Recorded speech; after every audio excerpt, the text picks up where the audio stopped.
Well, good afternoon, ladies and gentlemen. You won't have to hear from me too long. We can move on to the main attraction in just a moment. My name is Mark Wallace. I'm the Chief Executive of ConservativeHome. I just want to say, firstly, thank you to all of you. Yet another packed house here in the ConservativeHome marquee. Hello to those of you watching on the party's conference app and on YouTube.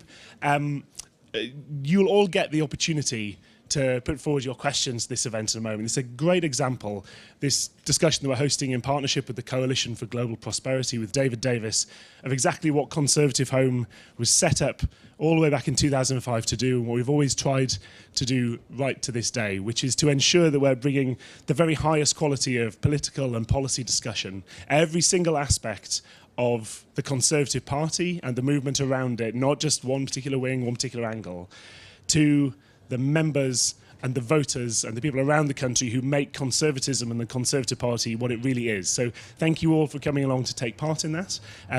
Thank you to, I say, the Coalition for working with us on this event. And I'd like you to join me in giving you a very warm welcome to Ryan Henson and to David Davis.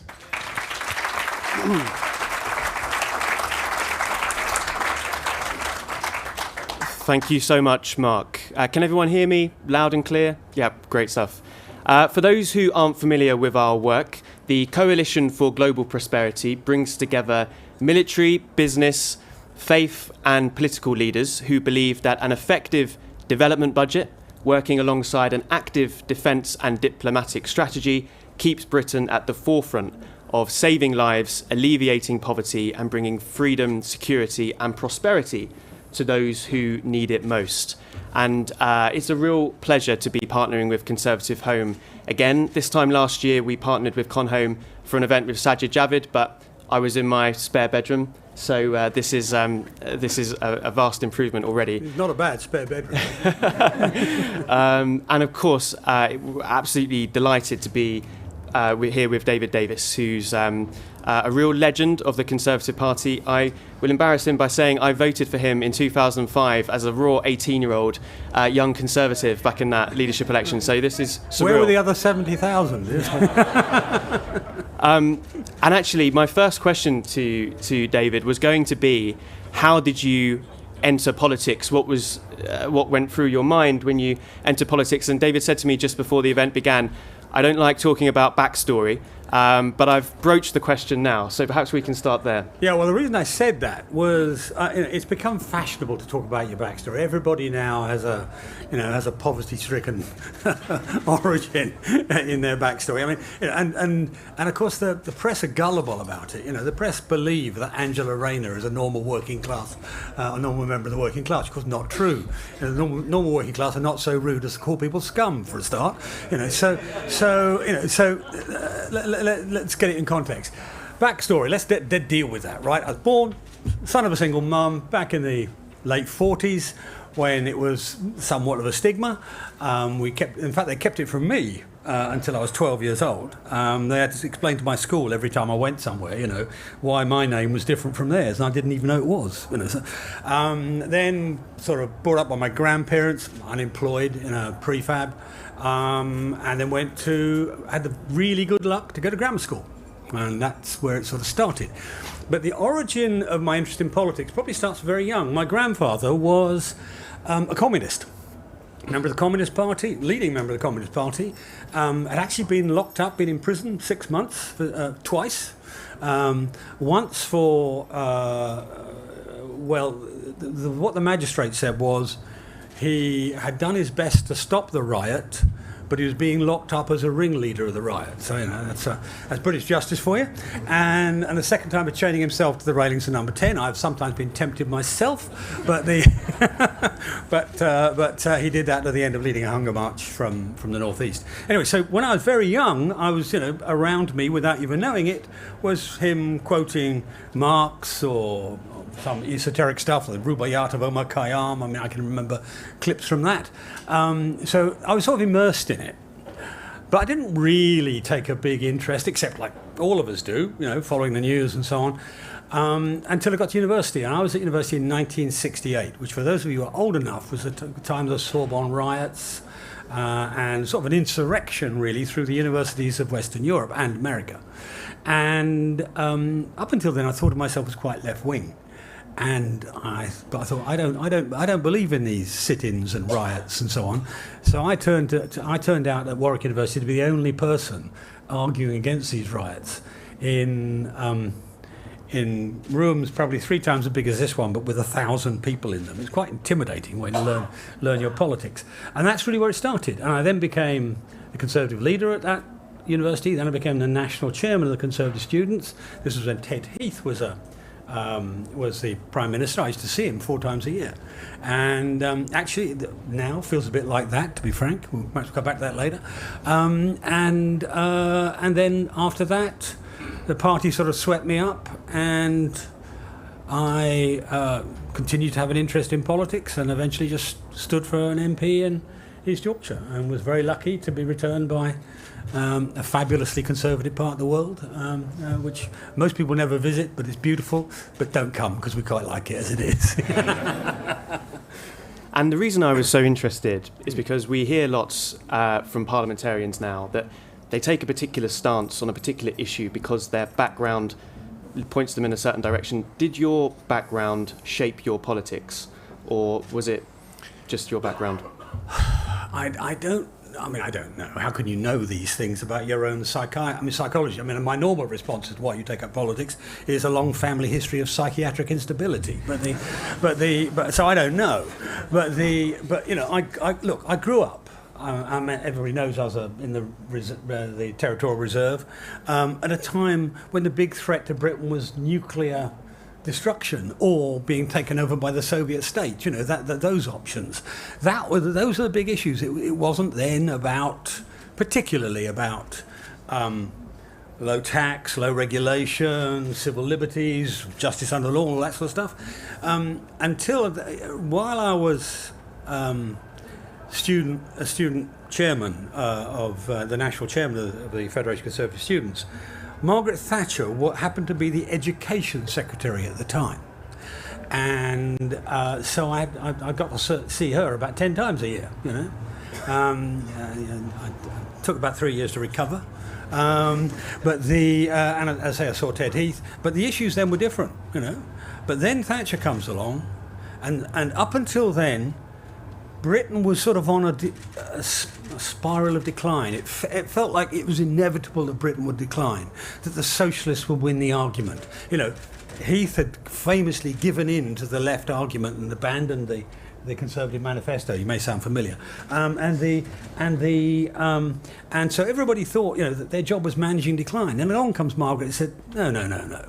Our job is to reverse the decline. Our job is to make Britain a great country again. And she did. And of course she did so by things which were dramatically controversial.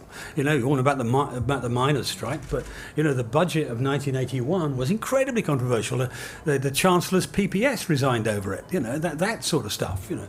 So she changed it. So in a way, I guess my sort of ideological parent is Margaret Thatcher in that sense. She created the ground on which all the things we're talking about. And, you know, I was quoting her at an earlier meeting. You know, she always used to say the foundation stone of conservatism is freedom under the law.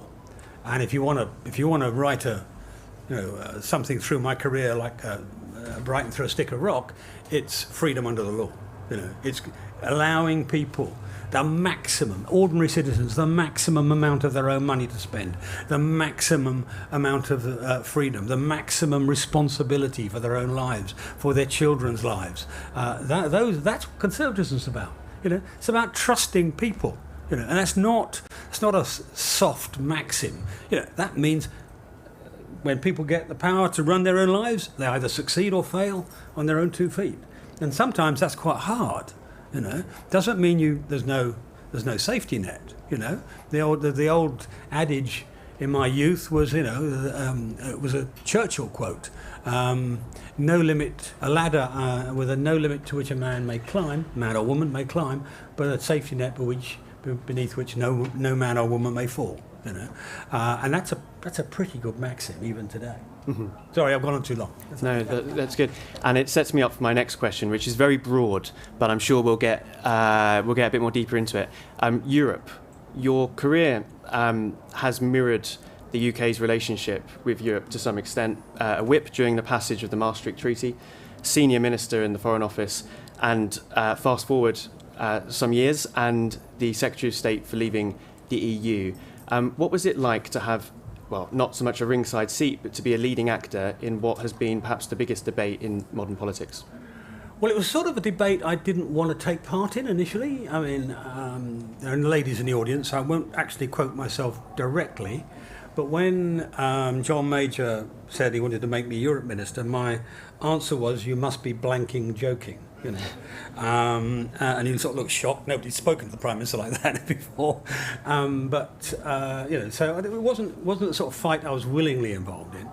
But it was the central fight. You know, had the Maastricht rebels won, and I have to tell you, I had a lot of sympathy with them, but had the Maastricht rebels won, then the government would have fallen, and we would have had membership of the European Union and membership of the Euro and membership of the Social Chapter, because that was Labour Party policy. So the reason I fought to defend that treaty, which is a terrible treaty, was the alternative was Euro membership and Social Chapter membership, which would have destroyed us. We wouldn't be where we are today with that. So you know, it faced me with a lot of sort of no right answer outcomes, you know, which is the least bad answer all the time. So it's not, you know, normally I prefer fights where there's a right and a wrong, and I can be on the side of, well, right, hopefully, but you know, I like black and white fights, and these were always shades of grey. I enjoy being a minister. I mean, contrary to what you might think, given a number of times I walked away from it, but you know, it's fun being a minister. You know, it's exciting. You know, you go and appear in front of the House of Commons and defend yourself, which is quite fun. And you know, and on the Today programme and all that stuff. But and also, of course, it is a power. It's a narrow power. I mean, you've got a lot of broad power on the backbenches, but it's a narrow power. So it's an exercise of power, which is, after all, why we join up in many ways. But really, it's not. You know, if I had back in when I was 38, back at the beginning of my parliamentary career, I'd picked out what I'd like to be, it wouldn't have been that. It would have been maybe Health Secretary or Education Secretary, maybe Defence Secretary, and then on to the more senior jobs if I was good enough. But it was the fight that appeared, and you know, I'm afraid sometimes you just have to fight in the fight that's in front of you, and that's what it was. And it's been important because if we do this right, and how many of you saw David Frost's speech this morning? There was a part of it at the beginning which I like David Frost. I think he's a rather good negotiator. And the part at the beginning, and because I haven't got it in front of me, I'm probably going to paraphrase it. But he said something like, you know, nations or governments which allow its citizens to keep the maximum amount of their income, which allow the maximum freedom, which allow the maximum personal responsibility, which allow them to do what they want with their life, to control their own lives. Those nations are not just richer and more democratic, but they're also happier and more respected. And I think that's actually a fantastic paragraph. I'd stick it on the wall at home if I had it with me, because that's what I believe. You know, and that's what we're about. That's what we as a party. That's why we've been around for 200 years. You know, great nations are not made by great. And the politicians will tell you, great men make great nations. No, they don't. What makes great nations are great traditions, great institutions, great history. And our history is a history of freedom. You know, that's what it is. That's what we are more than any other country in the world. We didn't invent freedom, but my God, we embraced it more than most other countries in the last 200 years. And that's what's made our country great. You know, don't believe anything else. That's what it's been about. It's given our people the right to exercise their talents. And, you know, that's why it's a worthwhile fight. Well, I'm still fighting today, you know. When, you know, if I was sensible, I'd be sitting in a bath chair somewhere with not drinking Coke to keep me going, you know. And I'm not sponsored, don't worry. I think we'll stick with that. Yeah. Would you say that this debate around freedom, and the Foreign Secretary has mentioned it a few times in her words to the conference, and she's reiterated that point by Mrs. Thatcher, when people are free to choose, they choose freedom. Would you say that's going to be one of the defining challenges the West faces going forward? And related to that, to what extent did the American and our withdrawal from Afghanistan impact the way in which the West will be perceived by our opponents? Well, they're actually two very big questions. I'll deal with them separately if you'll forgive me. First thing about freedom. The last 18 months has transformed the landscape on freedom. I mean, this time, I've got four fringes to do in 2 days.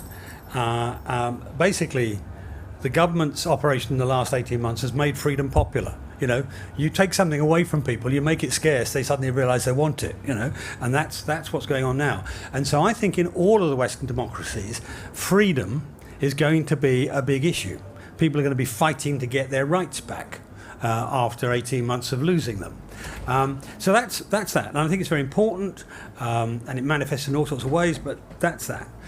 Afghanistan's a different issue. I was very, very unhappy about the way we came out of Afghanistan, and the way the Americans came out of Afghanistan. I think the blame is shared equally between Trump and Biden. And I think the impact on the Western world will be, the way it's viewed, will be massive. Way back during David Cameron's time, I organised a rebellion which defeated the attempt to bomb Syria the first time around. And he got very angry with me because he thought it undermined his standing in the world. Didn't do anything of the sort. What undermines our standing in the world is people thinking we're trustworthy allies or not, thinking that we mean what we say, thinking that if we say to Afghanistan, we are going to rebuild your nation, we actually do rebuild your nation. But instead what we did is we propped up a completely corrupt regime for nearly 20 years. That's what we did. And as a result, when we pulled back militarily, the regime collapsed instantly. It collapsed because it was corrupt. From I won't name him for libel reasons, but a previous president, his family all got very, very rich, hundreds of millions of dollars rich in short order. At the same time, right down at the lowest level, the ordinary policeman was as likely as not to steal your wood supply, i.e. your central heating for the year, or kidnap your daughter the day before she's married to extract a ransom, or stop you taking your goods to market and charge you a tax. That's how it was working. That's why it fell to pieces. I went there after I stood down in 2008. I wanted to have a look at it, so I went and looked on the ground. We talked to 50 different groups of people, from the Taliban, literally, up to the head of the secret police, as it were, the sort of head of the NDS, as it's called. And and it was obvious that was the case. So we were never going to win because. And I said this on Mars back in 2008. I said, if we carry on like this, we're going to lose. And what's happened is it's all sort of imploded at the same time. So there was no good way to come out. That's the first thing. You've got to learn to. Remember Blair said a few weeks ago that his words, perhaps Western leaders were naive to think they could go in for nation building. Right? I went to see him after that and said, well, yeah, but you just didn't try properly. Is what you didn't do. If we're going to do it again, if we ever get into that again, we may not, but if we ever get into something like that again, then we've got to do it properly. And that means the civil side is at least as important as the military side. And compounding all of this, and I know you're interested in this, compounding all of this attitude of the rest of the world to the West is what we've done on aid as well. Because I'm not a big aid supporter. I think I voted against the 0.7% because in my view it was too big an increase too quickly. But once you got there, you have got hundreds of thousands of people depending on you, and you cut it off. That means hundreds of thousands of deaths, and so that's going to impose as well. So you can't pick it apart. You've got this huge package of things, which is going to alter the way the world views us. And bear in mind, we have the biggest reputation in the world. When I was at Harvard back in, I did a 3-month course, an advanced management course at Harvard, and I went into Boston with some mates on the course, and we went to the Mary Baker Eddy College, which was a Christian Science college. It was what passes for history in Boston, and we went for a walk round, and I walked through a great globe about as big as this room, almost, sort of glass globe, and you walked inside it, right? And it was a globe as the world, but you were looking from the inside out. And as we walked through, there was a bunch of us, and an American at the front whispered. Now, what happens if you whisper inside a globe? It echoes back, doesn't it? So at the front he whispered, he thought to his friend next to him, but to everybody, why is it all pink? And I whispered at the back, because it's all British, designed to annoy an American, But the truth is that although, empires, doubtful advantage, but the truth is that the aftermath of our involvement in world affairs as an empire has actually been, to a large extent, has left us with a better reputation than maybe you'd expect. Reputation for standing up for freedom and democracy, reputation for defending the rights of man. So that's a very big reputation to lose, and it is, in my view, at risk at the moment. You've touched on what I was going to ask, so I'll pivot slightly. We've spoken about defence and diplomacy, and you've touched on the real-world impact of those aid cuts in terms of lives lost. How serious, or rather, how important is development to defence and diplomacy in your view? And related to that, if I may, you mentioned that you opposed the when the vote came. Can you talk us through that decision to rebel, which I know is not one that parliamentarians take lightly? The whips think I take it altogether too lightly. Actually, I mean, I've got more pins in my effigy in the whips office than I think anybody else. But you never like rebelling against your government. I mean, the simple truth. You just don't like. I'm elected as a Conservative. And so certainly if it's a manifesto commitment, I don't vote against it. But there've been a lot of non-manifesto commitments going on. So that's the first thing.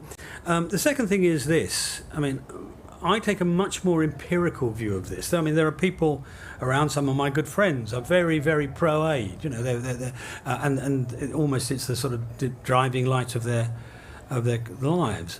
I'm pro-aid, but what I think of as the right level of aid, and that's defined by what is the need. How is there a famine in the Sahel? Is there a civil war in Ethiopia? Those sorts of things are what decide it, and that's just what the British people think. If you ask British people, are you in favour of spending more money in Ethiopia or more money on your local school? What do you think they're going to say? They're going to say spend more money in the local school. But if you say people are dying from hunger, thirst, disease, civil war in this part of the world, should we help them? 94% say yes. Yeah. So and I sort of reflect that, right? So that was the thing. But I then sat down and said, okay, what's the effect of this? I mean, am I facing a sort of Cameron moment, complaining about his reputation going down the world?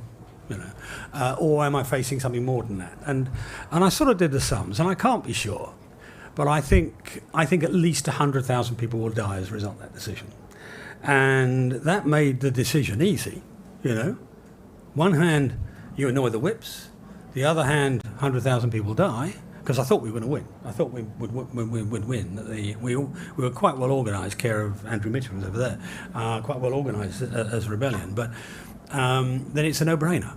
It's very simple, and I'm not viewed as the kindest, gentlest, prissiest member of Parliament by a long margin. But that's an argument you've got to take seriously. Great. There's one more question from me, and then I'm going to open it up to our audience. So please have your questions ready. Taking a different tack, thinking ahead to the next general election, which I think we're halfway through the Parliament or approaching that. How does the Conservative Party retain its new heartlands, the Hartlepool, if you like, while keeping hold of its old heartlands, the Chesham and Amershams too? Do you have a take on that? Well, yes. I mean, the take on that. I'm incredibly old-fashioned as a politician. I am not a great believer in focus groups and opinion polls, partly for moral reasons. I think we're elected to carry out certain principles in government, right? And that's what you should abide by. But also because I think they lead you down false paths. Because an opinion poll or a focus group tells you what people think today. And if you pursue a policy today that is popular today but delivers results in 2 years' time which are going to be disastrous, guess what the outcome's going to be, you know? And Margaret Thatcher, probably our most successful prime minister since the war, and I include Churchill in that, so our most successful prime minister in three-quarters of a century, she was often unpopular at this stage. She was often 10, 20, 30 points behind. Even with someone like Neil Kinnock on the other side, she'd be behind in the polls. But she never worried about that, you know, because at year 4, the policies she had adopted had delivered their results, right? So the real question is not how popular are we, but what results will we be delivering in 2 years? Now, this is made more complicated by COVID because we've lost a year or two, you know, and we've got to escape from all the consequences, not just of COVID itself, but of what we did, all the sort of anti-liberal consequences. But you know, is what we're doing now going to deliver a good outcome in 2 years' time? You know, and then the question I put to you is the national insurance increase going to deliver more jobs or less? Is it going to make the what I always think one of my tests of policies is, you know, I grew up in a household where money was always, and I'm breaking my own rule about talking backstory now, but money was always a bit tight. You know, we didn't go hungry. You know, sometimes we didn't have much of a choice of what to eat, but we didn't go hungry, right? So we weren't poor in the context of the day when I was a teenager. But, you know, we always had to count our pennies on Thursday night. Thursday was payday in those days. Now, somebody in Barnsley or Rotherham or, you know, or Hull or on the Teesside, you know, how will they feel in 2 years' time about that question? Will we have had a cost of living crisis made worse by tax pressures, cutting people's incomes, or will we have had an outcome which has delivered a better, you know, a better deal, a more relaxed Thursday night on my measure? That's the test, and that's why I worry about the national insurance increase. That's why I worry about the corporation tax. Not that many of my constituents are paying corporation tax, but the people who decide to invest in the factories which will employ them are, you know, and they may well be building in Ireland rather than in East Yorkshire, you know. That's the question, you know. It's not about opinion polls, it's about outcomes of policies and have you got them right. And I'm afraid that's where I'm at odds with the government. That's why I've voted against government 27 times. That's why.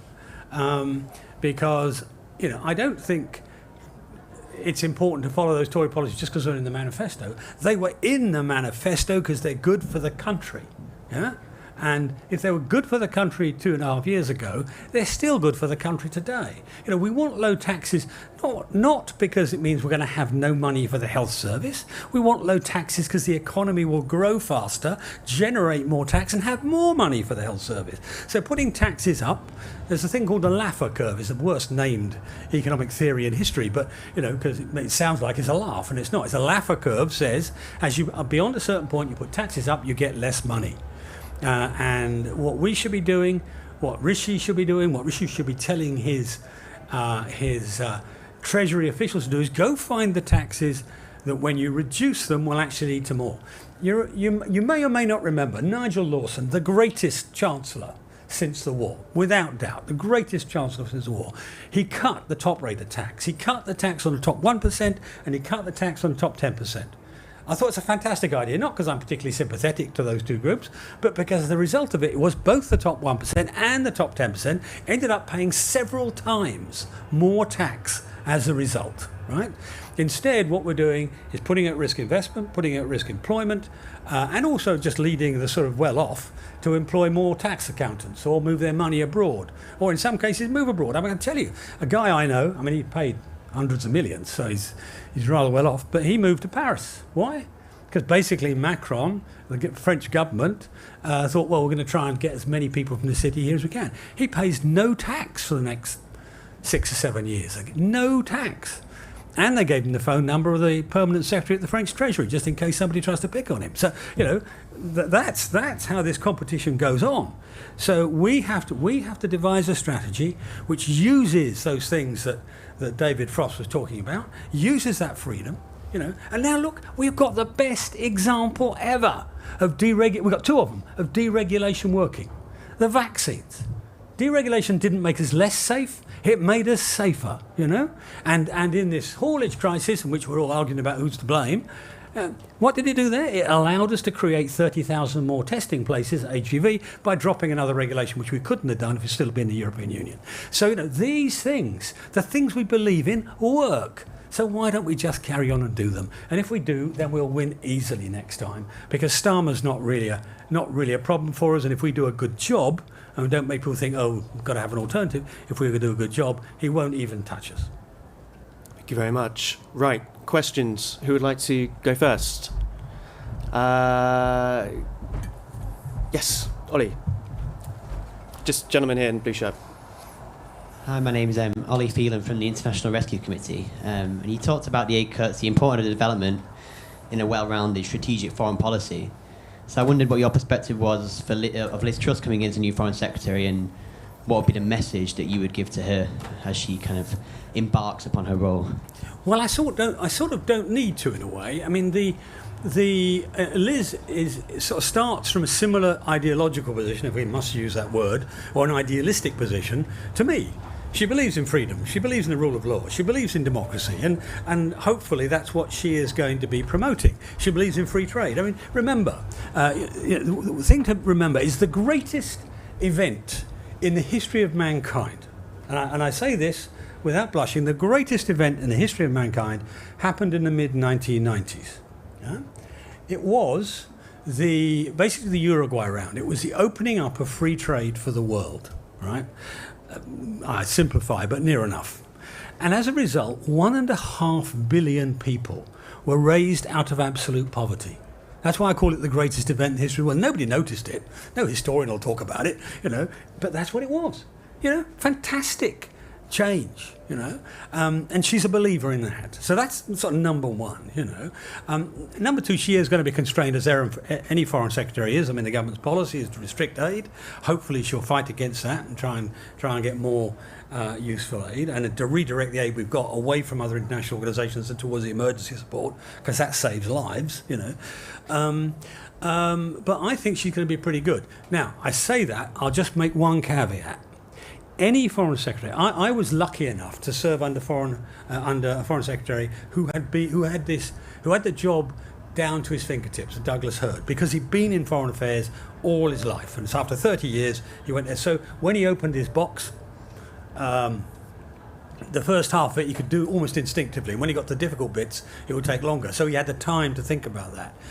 New foreign secretaries have a tough job to do. I mean, all the top three jobs, Foreign Secretary, Home Secretary and Chancellor, are intellectually challenging, but the Foreign Secretary one, it's very broad and it can be very deep, so you've got real challenges. But I think she'll do a pretty good job, actually. I'm quite a fan, to be honest. So I think she'll do a pretty good job. She won't need many lessons from me. Gentleman at the back. Hello, my name's Brian Weller. And I'm just wondering, what do you think about the collapse of the Chinese corrupt economy and the attempt by the other continents to integrate along European lines?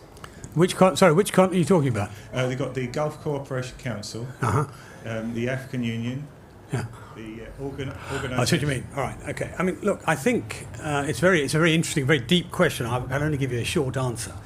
I mean, they're all going to exacerbate something which is a real problem. I just told you about the beneficial effect of free trade in the last 30 years.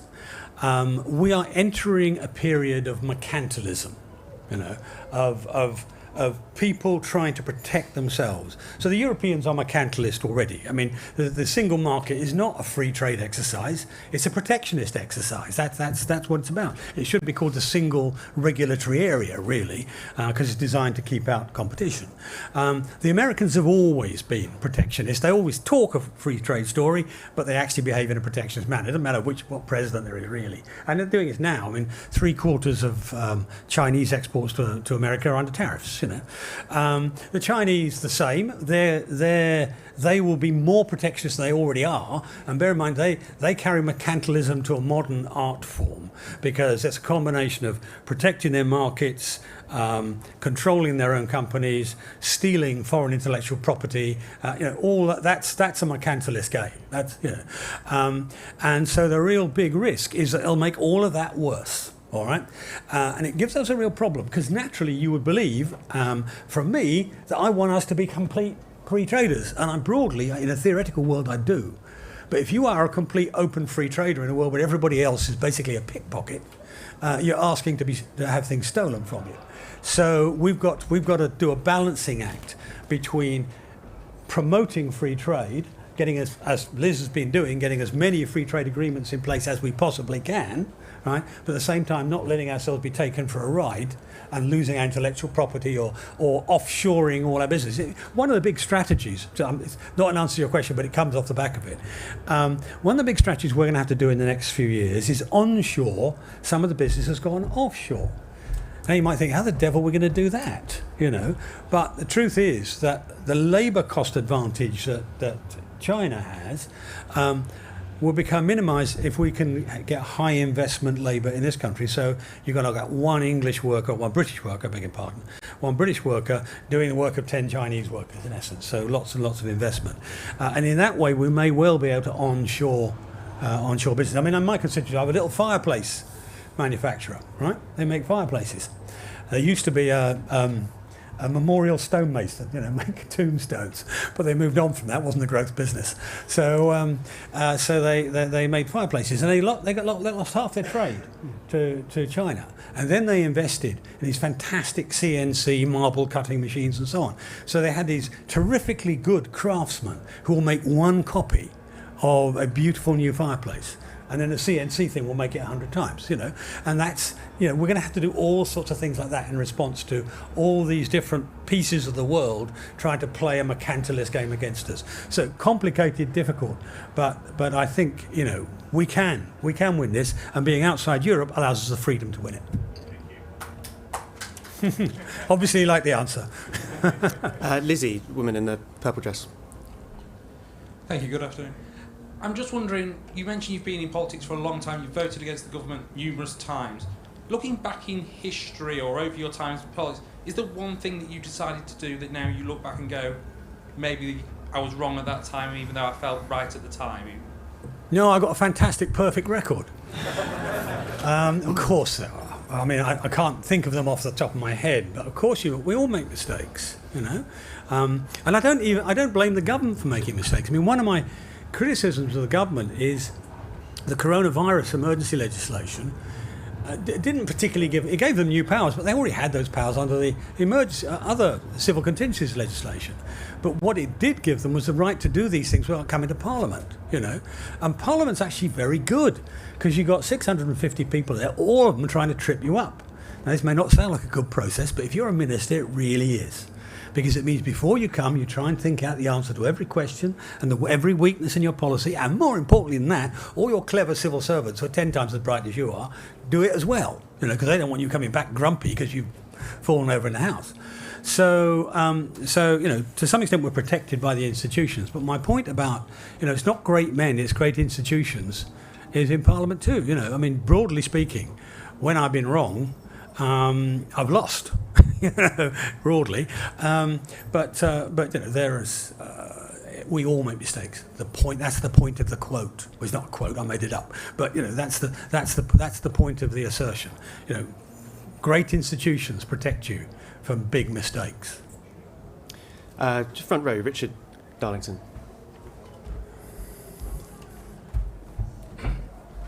Thanks. As the most successful shadow Home Secretary in modern times, I want to ask you about how the government are planning to change the way they deal with asylum claims from refugees. And I've noticed that when the government announced that they would take 5,000 refugees from Afghanistan, your response was to suggest that they should take at least 50,000. Yes. And obviously now that the airport is closed and people are burning their papers so that they might be able to get through Taliban checkpoints, Yeah. how comfortable are you with the government's proposals about dealing with asylum claims differently depending on how people arrive and actually make those claims? Well, I'm not comfortable. Let me differentiate this between Afghanistan and the rest of the world for a second. I mean, I'm not comfortable with the idea of doing away with judicial review, for example, because judicial review, the point the gentleman here was making, the person here was making, was about making mistakes. One of the things that stops us from making mistakes is the law courts do. We don't like it when we get corrected, but we have to live with it. So changing judicial review is bad. Offshore asylum centres, we used to call this Fantasy Island when I killed it off last time, and I guess it'll be killed off again at some point because it won't work.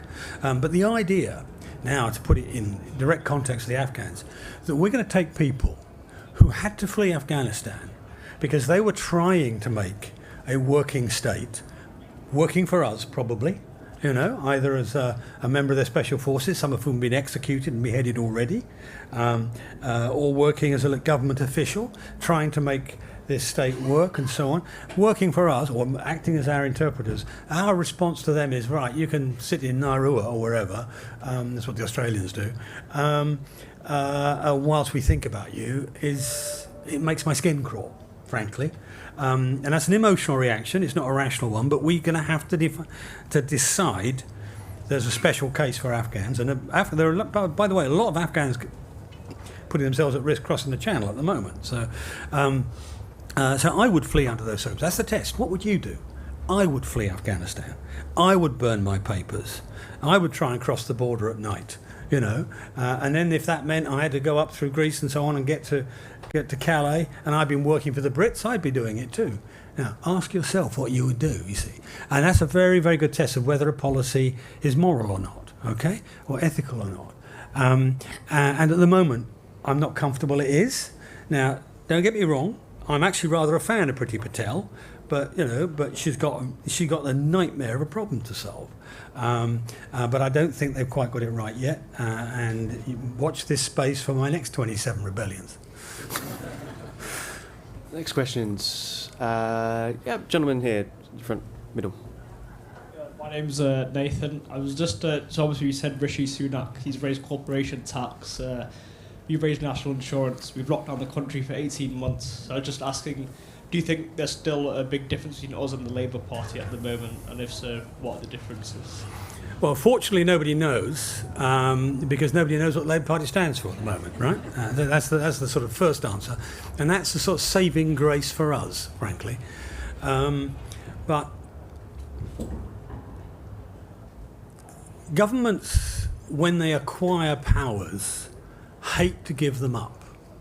It's always the case, well, what about if it happens next year, Minister? When I want to sort of take away the right to incarcerate people in their homes, to have a whole nation under house arrest, even I would have argued, was not likely 10 years ago. But that's what we've effectively done. And bear in mind, after the Second World War, we didn't give up rationing and we didn't give up ID cards for 7 years. 1952 is when it happened. So we've got to get out of that. And it's not when we talk about the government, it's not the ministers in government. I suspect a lot of the pressure here comes from Whitehall, because they literally will be saying, but Minister, if you get rid of that power, we might have to use it next year. What do we do if we have another pandemic, and so on? That's the first thing. The second thing is we're going to have a big argument inside the Conservative Party about economic policy. I want a wholly made economic strategy. Now, what do I mean by that? We have got 400 plus billion, probably 500 billion of borrowings as a result of COVID. I mean, I'm not just talking about the things incurred during the period of the crisis, but the recovery of the NHS. What we've just raised the NIC for is actually a COVID cost.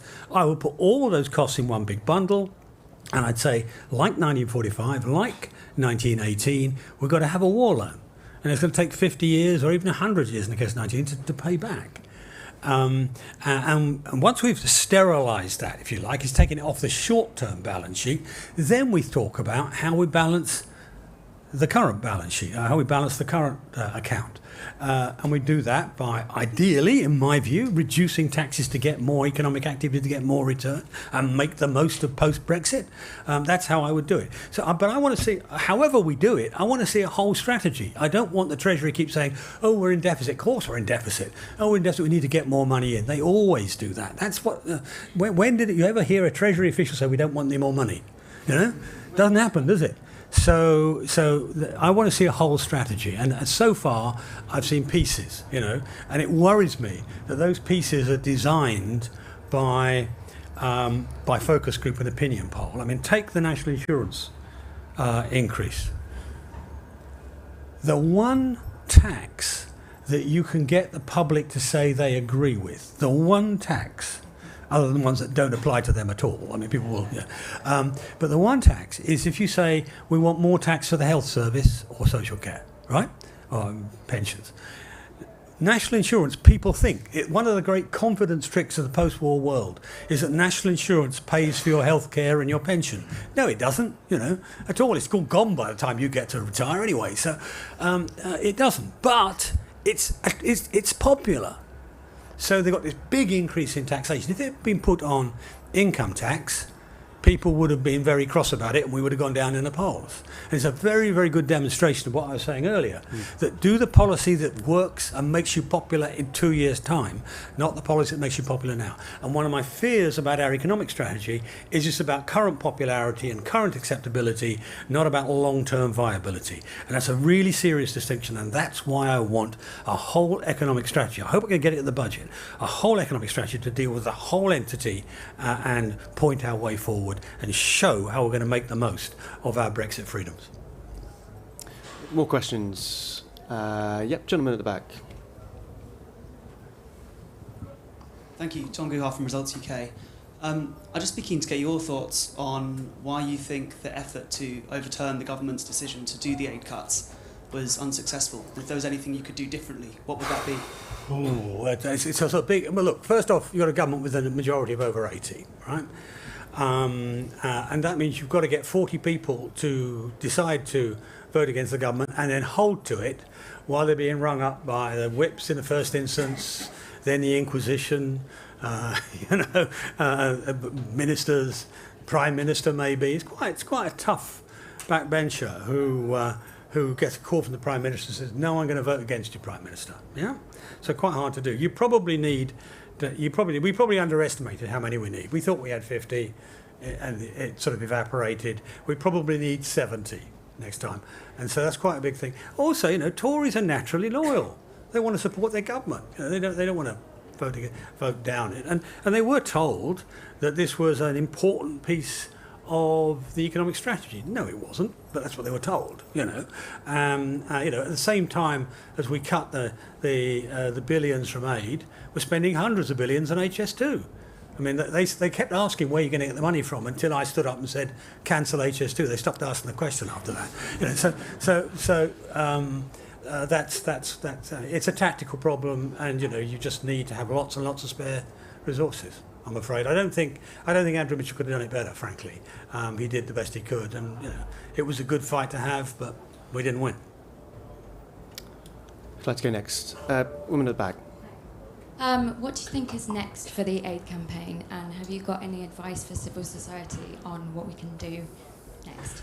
Well, I think, you know, I mean, often the way to judge the best thing to do is to look at what your opponents hate most, all right? And the only time in history any whip has ever been brave enough to pick an argument with me in public was over aid. And he said, you're calling us child murderers. I said, no, I'm not. I said, I'm pointing out the consequences of what the policy is. And that is that women and children will die from bad water, hunger, or civil wars, you know, disease and civil wars. And they got very cross with it. But the reason they got cross with it is they knew that they had purchase. And what I've said to all the people, and Richard and others, you know, come and tell me the consequences. We must audit the outcome. We must audit, and I want to be honest about it. You know, if I'm wrong and 100,000 people haven't died as a result of it, then tell me, you know. But if I'm right, also tell me and give me the details. Because That's the only way you've got to move the public as well as the government. In a way, you've got to come at it through the focus group. You've got to say, you've got to get it to a position where the public are all slightly uncomfortable with the outcome of what we've done. And then they will say to their MPs, and they'll say to the opinion pollsters, I think we should put a bit more money back in. That's the way. I mean, it's visual. I mean, basically, it's gut-wrenching. You've got to deal with the consequences, and that's not easy, because it's unpleasant. I flinch myself, and I'm not soft, so, but that's the best advice I can give. We've got about 10 minutes left. Can I just get an indication of who would like to raise a question, ask a question? Somebody over here? Yep, sir, yep.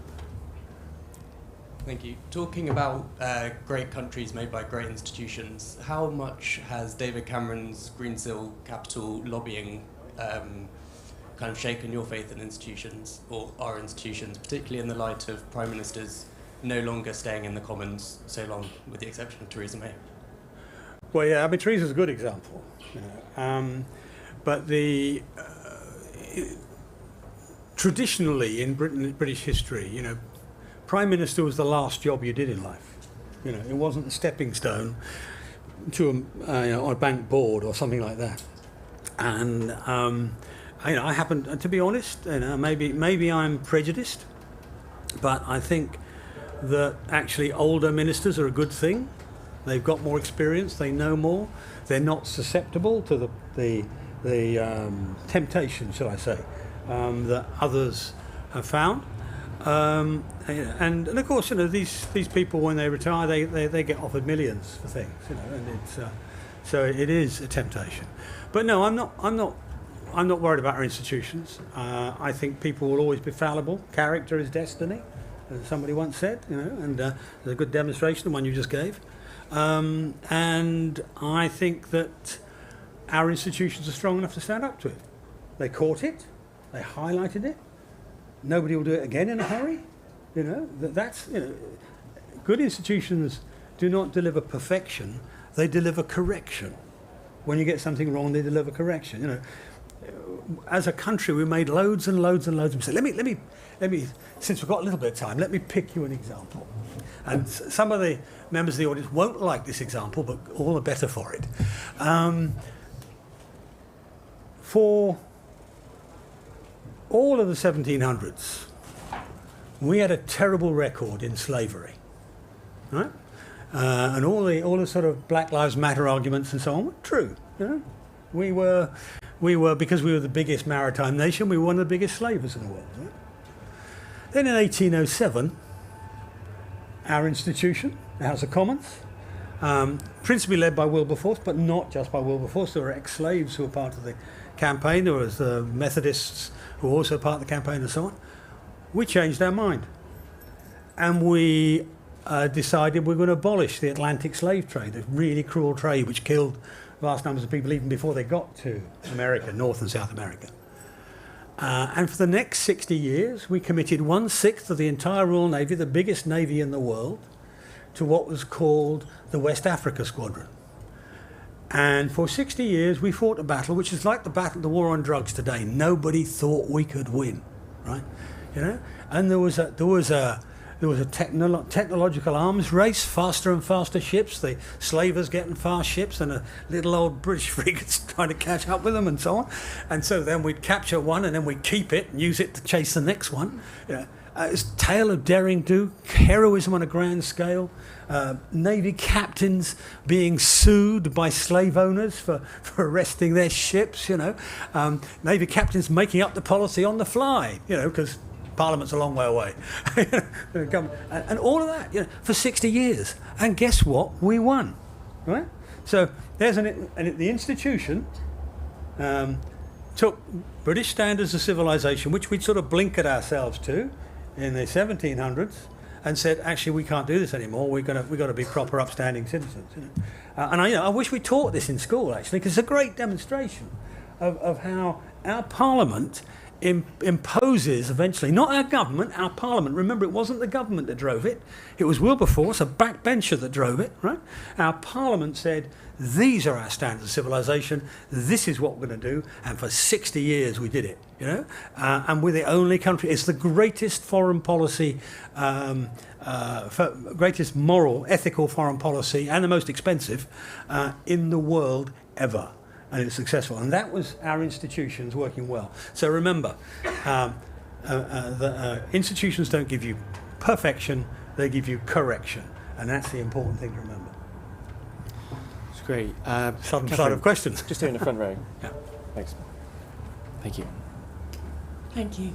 As a former Shadow Home Secretary and as a senior figure in the Conservative Party, I wonder if you could tell us a bit about your thoughts on the government's approach to supporting women and girls. I think you've said yourself that the impact of aid cuts on women and girls worldwide has been and will be devastating, and our analysis agrees with that. But we're also seeing terrible stories, obviously, of Sarah Everard, of Sabina Nessa, of women around the UK today whose lives are not safe or don't feel safe as a consequence of this, and a consequence of policies under this government for 11 years. I wonder if you feel, firstly, whether the Conservative Party or the Conservative government has a problem with women and girls, or a woman problem. And then I suppose I'd like to ask whether you think Boris Johnson has a woman problem. Maybe a different question. That's an example of the same words meaning different things. No, I don't think the Conservative Party has. I mean, I was many moons ago. I mean, before you were born. I mean, I was Cabinet Office Minister, and one of my responsibilities was equality of opportunity, basically, in the service. And it was really difficult, frankly, because you're faced with this enormous mass of mostly men. In middle and senior ranks, right? And you want to elevate the number of women. So you've got to start by getting more women to apply. I mean, it may sound trivial, but it's not. You know, when nobody else has succeeded, you don't try yourself, do you? So you've got to do that. And it takes time, because, you can't just take a lady working at the bottom of the civil service and make her permanent secretary tomorrow, so that takes time. And everybody's unsatisfied with that, including me, but nevertheless it does take it. And actually, the party's been pretty good, generally. I mean, I hate to make the point, but we are the only ones who've had 2 women prime ministers, Everybody else talks about it, we do it, So there is that. Now, so on the employment side, no, I don't think so. I think actually, the truth is, when the Tory party says it wants to do it, it actually means it and carries it through. But it takes time, and it's not straightforward. And you are, even let's say, employment civil service, you're actually employing an issue that starts even further back from coming to civil service. You're attacking an issue which starts back in education and expectations, that are inculcated in education, with girls and so on. So we're correcting all of that, and it's slow, but it's all generally in the right direction. The issue of women's safety is not new, bluntly. It's long-standing. It's incredibly difficult to know how to get right. Let me give you a sort of counter-example. You may not like it, but I think it's important to understand it. And it addresses the issue of conviction rates in rape. All right, in reported rape offences. Only in reported rape offences, by the way. So the definitions are important in this. One of the problems that was facing the Director of Public Prosecutors, I think at the time Keir Starmer, actually, was what the words said in the guidance to police was something like, you must make a judgment of the credibility of the complainant. That is the credibility of the woman making the complaint. And in many cases, you saw with the Jimmy Savile case how he picked people who were vulnerable, right? Very often, people who do this sort of thing, who go in for sexual criminal activities, pick their targets very carefully. And so the result of that is the complainant may be a drug addict, or maybe has got some other issues about her character. And so the Crown Prosecution Service wrestled with this and changed it to they must make a judgment about the credibility of the complaint. All right?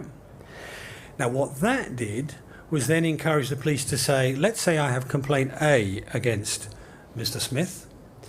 I wonder if there are any other complainants. So that we then got to the point of putting the name of Mr. Smith in the public domain and seeing how many other complainants came along, which created a whole new injustice of itself, because you've got people like Jim Davidson, Paul Gambaccini, not with women, but with boys, and so on, where the accusation got impetus from that in the public domain, and careers and lives were destroyed because of a well-intentioned attempt to get this onto a proper even keel and get proper prosecutions.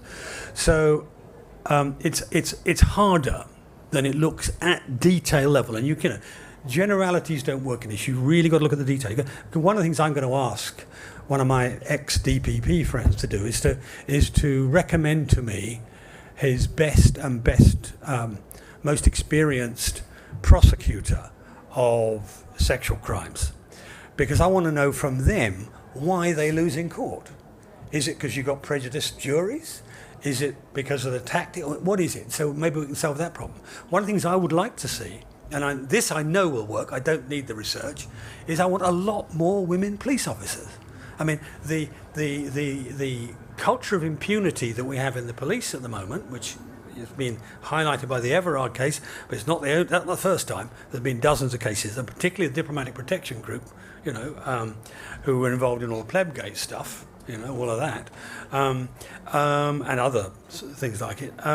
This culture of impunity is a real problem, and one thing which will help it is having a lot more women, a critical mass of women, police officers. It ought to be automatic that when a woman comes in to make a rape complaint, it's a woman interviewing her, not a man. I'm sorry, it's maybe a sexist thing to say, but I think it's just more likely to work, So it's an issue which if we mean to deal with it, not just to get credit for having tried to deal with it, we've got to do it in detail. So forgive me for giving you a sort of rather pedantic answer, but I think it's the nearest to a honest answer I can give you. All right? I'm afraid we're just slightly over, so I'm sorry to those who still have your hands raised. Before I really good questions, by the way. Absolutely. Before I thank our guests, can I say again a huge thank you to Conservative Home. They're wonderful partners each year at conference, and we're very grateful to them. Thank you all so much for being here and for asking your questions. And finally, David Davis, thank you so much for your candour and for being with us. Really appreciate it. Thank you.